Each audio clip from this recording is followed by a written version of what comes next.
Oke teman-teman, assalamualaikum warahmatullahi wabarakatuh. Selamat datang kembali di channel Donghu Animation. Apa kabar kalian hari ini? Kami doakan semoga dalam keadaan sehat dan bahagia selalu.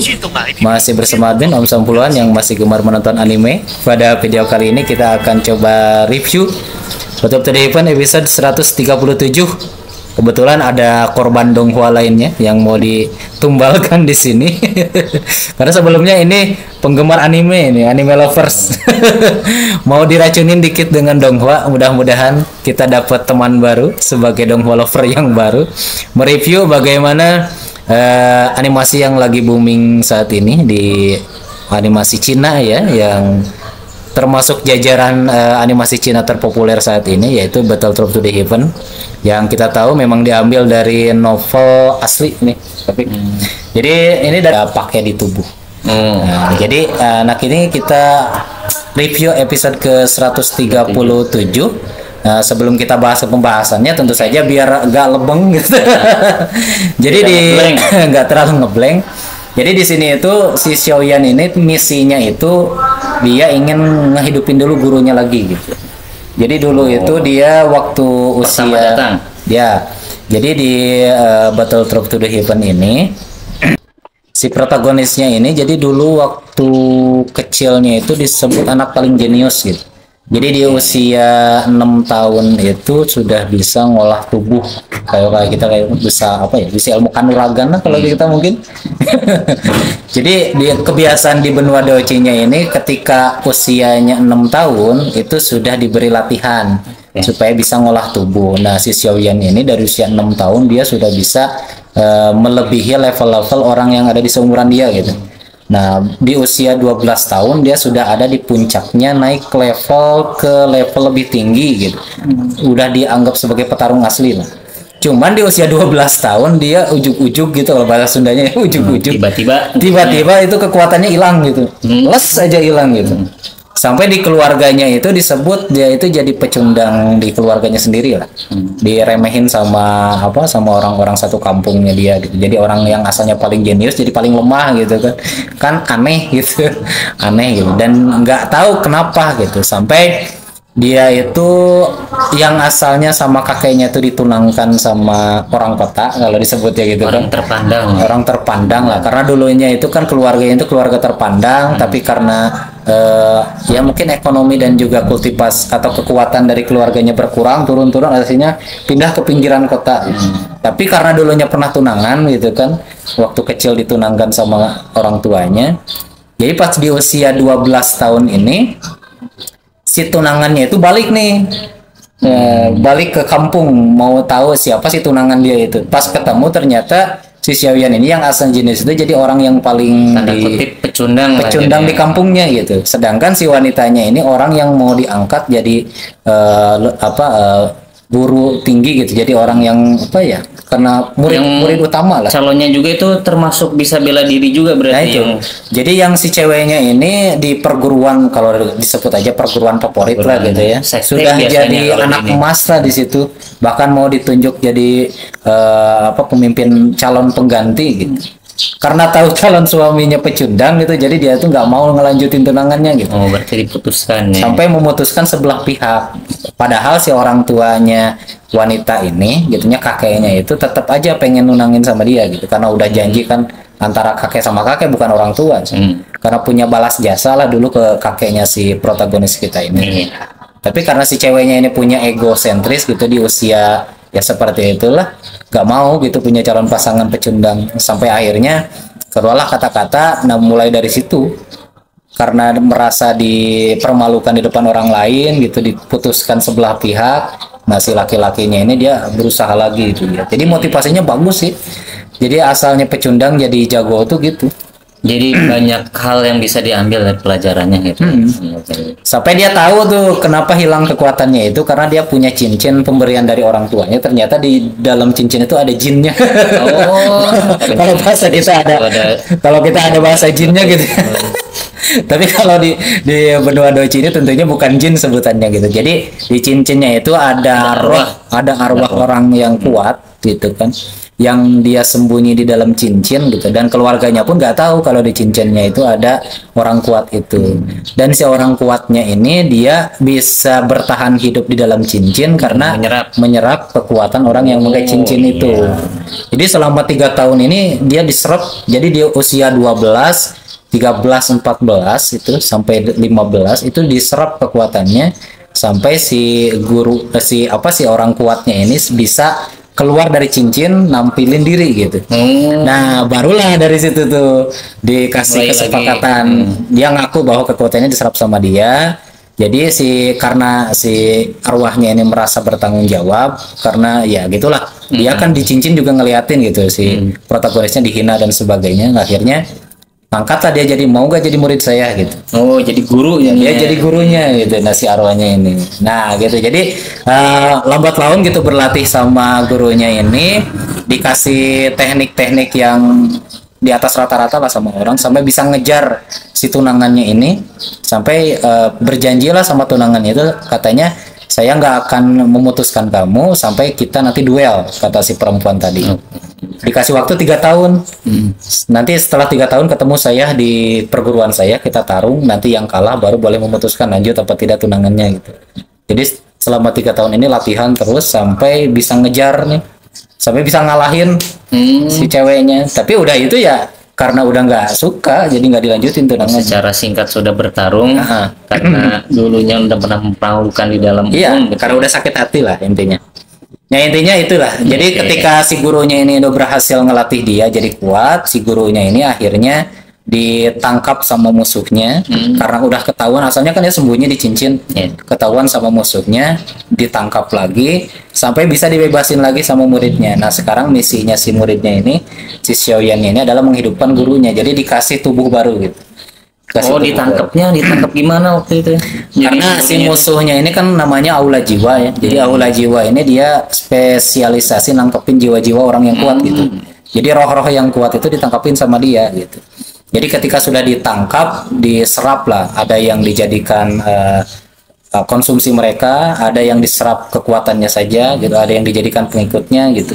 Tapi yang si gurunya ini karena dia orang kuat dan dia itu punya profesi yang namanya itu alsemis. Di profesinya ini dia bisa ngolah pil atau ngolah apa gitu, bahan sesuatu untuk jadi pil penambah kekuatan gitu. Jadi dia diserap kekuatannya karena punya kekuatan spiritual yang tinggi. Jadi tapi udah dibebasin lagi tapi yang belum ada bentuk tubuhnya. Nah karena ditahannya lama gitu, jadi kekuatan si rohnya ini udah berkurang. Jadi misinya ini sekarang si Xiaoyan ini pergi ke reruntuhan kuno buat ngambil satu buah yang namanya buah esensi jiwa untuk ngembalin kekuatan si rohnya dulu. Karena kalau nanti dibangkitin pas rohnya lagi lemah gitu, nanti kekuatannya nggak balik seperti dulu gitu. Jadi sekarang misinya itu ngambil buah esensi itu di reruntuhan kuno. Jadi sekarang itu di reruntuhan kuno. Sedang di reruntuhan kuno sekarang itu. Sedang mencari. Udah dapat kemarin buahnya, tapi karena mereka berhubung sedang ada di reruntuhan, jadi daripada nganggur, mending cari harta karun yang lain gitu. Jadi sekarang itu lagi nyari harta karun yang lain gitu. Nah sekarang dia udah dapat harta yang lain, ketemu sama mantan pembantunya. Jadi dulu itu waktu dia di kampungnya itu punya pembantu, dan pembantunya ini adalah ras campuran antara manusia dengan ular gitu. Jadi ada cacat di sini, ada sisik ular di tangannya, sampai dihina satu kampung lah. Tapi dia yang ngangkat jadi pembantu dia gitu. Terus dia punya keunikan mata nih. Jadi matanya itu kayak Mangenkyo Sharingan gitu. Jadi dia bisa ngendaliin orang, tapi yang dari ras ular juga bisa dia kendaliin jadi pembantunya. Jadi orang sekuat apapun kalah tuh asal dari ras ular sama dia, punya mata kelopak 3. Nah sekarang itu si pembantunya dulu diculik sama istana ular gitu. Sudah berapa tahun diculik gak ketemu lagi. Nah sekarang di reruntuhan ketemu lagi. Udah dalam bentuk dewasa, udah cantik gitu. Perempuan berarti ininya. Udah cantik, makanya pangling gitu. Nah sekarang dia ada di reruntuhan memperebutkan satu harta karun yang disebut pil tingkat ke-8 gitu. Jadi berebutnya karena dia pakai topeng dan Belum kelihatan berarti satu sama protagonisnya juga dia belum kenal karena sudah lama berpisah. Kalau jadi yang sekarang si ketemu. perempuan ular itu udah kenal si protagonisnya. Nah karena mungkin karena lama nggak ketemu gitu kan, belum belum kenal gitu. belum. Cuman di episode ini mereka ketemu dan bisa saling kenal. Oke. Oke, Tanpa lama-lama kita lanjut aja untuk episode 37 untuk review dikit biar gak terlalu lempeng gitu. Oke, kita lanjut ya. 萧炎等人跟随紫炎闯入远古祭坛，发现这是太虚古龙和远古天皇大战后的陨。 Karena mungkin bahasanya nggak familiar ya, bahasa Cina 的 nih. 远古皇也被紫炎所发现。不过， Ini review episode 为 sebelumnya. 了天幽王族的祭，双方的激烈大战一触即发。 Komiknya ada ilustrasi gambar 太虚古龙 Yang berbeda kendalikan berarti. 还有两个斗尊。 kelebihan di sini. Jadi kan ada tingkat kekuatan ya. Iya. Jadi yang udah ada kayak lingkaran di belakangnya ini itu tingkat yang sudah di level Doujun. Artinya kan jadi uniknya di sini Pak. Jadi orang yang bisa terbang itu di level tertentu gitu. Oke. Jadi orang yang di level bawah itu cuma bisa bertarung di tanah gitu kan. Level yang lebih tinggi bisa munculin sayap gitu. Nah di atas sayap ini ada yang lebih tinggi, bisa terbang tanpa sayap gitu. Jadi dia bisa jalan di udara tanpa sayap gitu. Seperti yang di belakangnya Nah itu. yang di belakang ini, nah ini dia bisa jalan tanpa sayap. Nah Lebih tinggi itu. yang udah ada lingkaran di belakang ini lebih tinggi daripada yang bisa berjalan tanpa sayap. Nah ini yang lebih tinggi yang ini, yang dua ini. Gitu. Jadi ada tingkatannya dikit, meskipun istilahnya banyak sih. 白少爷，你没受伤吧？我没事，倒是你没伤到吧？没伤到。别着急，刚才出手中我心。等我 Ada banyak di berbagai cerita manhua ya. Itu ada 所以彻底是 semakin banyak mengonsumsi racun makin kuat dianya. Iya, Itu dari yang cewek ini. kebalan racun. Asalnya rambutnya hitam, tapi karena di badannya itu badan racun, 多谢小医仙姐姐，多谢 berubah 小少 rambutnya 爷 jadi。putih. 等出了仪器，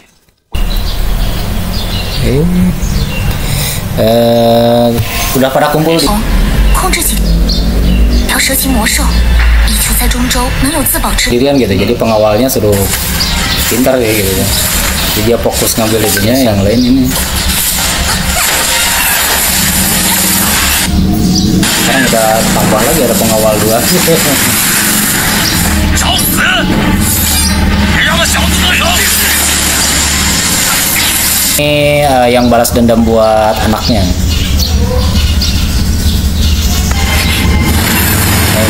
Tadi anaknya Sampai balas dendam sama pemimpin sekte kuning. Nah, jadi dia itu anaknya itu dulunya itu arogan. Tapi ini yang si bapaknya ini di episode minggu depan udah tewas sih. Oh, Tewas. menurut dari manhwa gitu. Dari segi novel dan manualnya tewas. Soalnya apa? Ya dia punya backingannya banyak protagonisnya. Dari mulai pengawal tadi kan semua udah tingkatnya udah pada tinggi semua. Terus dia punya skill yang cukup mumpuni lah buat ngabisin dia. Dulu kan waktu ketemu masih lemah dia. Sekarang pas ketemu lagi udah kuat gitu. Dulu masih diuber-uber, sekarang udah wani tarung 1 lawan 1. Nah jadi gitu. Untuk tadi kan gimana untuk kualitas 3D? First impressionnya mungkin bagus, tapi secara lebih kekhasannya ada tambahan artistik Cina, pakai coretan kuas seperti itu lebih Ciri ya, khasnya. ciri khasnya berbeda lah dibanding dari Anime ya. anime dan juga animasi dari Korea juga ada sekarang. Animasi Korea pernah lihat tuh? banyak, ada Contohnya Lookism, ada Windbreaker, Oh iya. terus banyak lagi lah. Solo leveling masuk. Solo Leveling masuknya sudah ke Jepang kalau untuk ya? animasinya. Animasinya diadaptasi oleh Jepang, diambil, dan itu juga ceritanya ada sedikit dirubah lah agar tidak menyudutkan Adaptasi Jepang. ya, diadaptasi. Adaptasinya. Ya kan secara lebih ceritanya Solo Leveling itu terlalu ya menjelekkan Jepang secara ini. Tapi kalau di segi animasi yang dibuat 3D ini apakah lebih baikkah daripada 2 dimensi atau gimana? Kalau menurut saya sendiri, karena saya sudah familiar dengan 2 dimensi, manhwa dan manhwa yang pertarungan silat seperti ini, menurut saya bagus, pas. Cuman agak sedikit dari ekspresi wajahnya masih sedikit kaku. Cuman dari segi overallnya hampir sama seperti game Final Fantasy lah. Movie Final Fantasy juga sudah mendekati, sudah bagus lah ininya. Jadi lebih enak dilihat daripada anime yang di Jepang sebenarnya. Jadi mungkin bisa nanti lebih bisa lihat apa, dijadikan salah satu rekomendasi lah buat teman-teman. Rekomendasi bisa juga, silakan nanti dilihat lagi, dan yang baru mungkin sama seperti saya juga akan mungkin lihat juga dari awal. Tapi lebih ngerti ya. Preferensi saya lebih enak sih baca dari manhwanya dulu. Bener. Kalau dari novel sepertinya terlalu wah, sama sih. Ada beberapa yang ceritanya dikurangin antara dari novel langsung ke manhwa, dari manhwa ke donghua itu beda. Cuman lebih enaknya agak dipersingkat, tidak terlalu cepat, tidak terlalu panjang juga itu di manhwa. Emang sih bisa soalnya saya juga tertarik sama cerita ini dari manhwa dulunya. Kalau manhwa kan dibuat settingnya agak komedi ya. Iya. Di manhwa itu agak komedi sebetulnya. Ada lah, pasti ada komedi-komedinya. Soalnya kalau di novelnya itu lebih ke serius lah, percintaan sama lah anak remaja lah. Terus ya intrik dan intrik-intrik protagonis dan lawannya gitu. Kalau di manhwa lebih ke mungkin karena anak-anak ya di ini. Lebih ke ininya komedinya, bahkan dari segi antagonis aja dibuat kocak gitu kan. Tapi dari segi cerita memang agak berbeda lah antara adaptasi dari novel ke manhwa atau dari adaptasi manhwa ke animasi, bahkan udah ada live actionnya gitu kan. Ini udah ada live actionnya Pak. Yang ini udah ada live action. Cuman berarti movie atau season gitu? Yang season ada, bukan season ya, yang per episode ada, yang puluhan episode lah, enggak. Yang di movie kan ada gitu kan. Cuman ya impressionnya dari teman-teman kebanyakan yang live action ya sama lah kayak Jepang lah, jauh dari yang diharapkan lah. Hampir sama seperti Attack on Titan. Nah kalau itu udah ngaco banget. Anime dijadikan live actionnya itu banyak sekali yang kecewa. Pasti. Pokoknya yang dari namanya donghua atau manhwa ke donghua itu jangan sampai nanti kedepannya di live action kan lagi. Soalnya kebanyakan ekspektasi yang seharusnya besar kadang ya runtuh dari produsernya juga, sutradaranya yang kurang. Karena memang gitu lah, kalau nggak menghormati cerita novel asli ya pasti bisa keprediksi lah, nggak akan terlalu diminati gitu. Tapi ada memang beberapa anime yang adaptasi dari cerita asli gitu, yang nggak terlalu melenceng, masih bisa diterima sama fans gitu, masih ada. Di donghua juga ada beberapa kemarin yang dibuat live action yang cukup dapat impresi lebih karena memang ceritanya sesuai dengan novel gitu. Ada. Tapi kalau yang kebanyakan yang melenceng jarang yang diminati. Pokoknya yang salah satu yang parah itu Attack on Titan dari anime ya. Kayak Dragon Ball gitu dulu juga gitu. Dragon Ball juga termasuk. Mungkin itu hampir sama seperti sudut pandang fansnya itu, buatan fansnya. Cuman yang banyak juga yang berhasil seperti yang Samurai X gitu ya. Samurai X yang di Jepangnya ada Parasit yang dari tangannya itu lumayan bagus, bisa dilihat juga nanti oleh teman-teman mungkin yang suka manhwa, donghua. Nah, kalau untuk secara live action yang lainnya dari Cina masih belum terlalu banyak referensinya. Mungkin nanti bisa direkomendasikan. Salah satunya adalah Battle Through to the Heaven.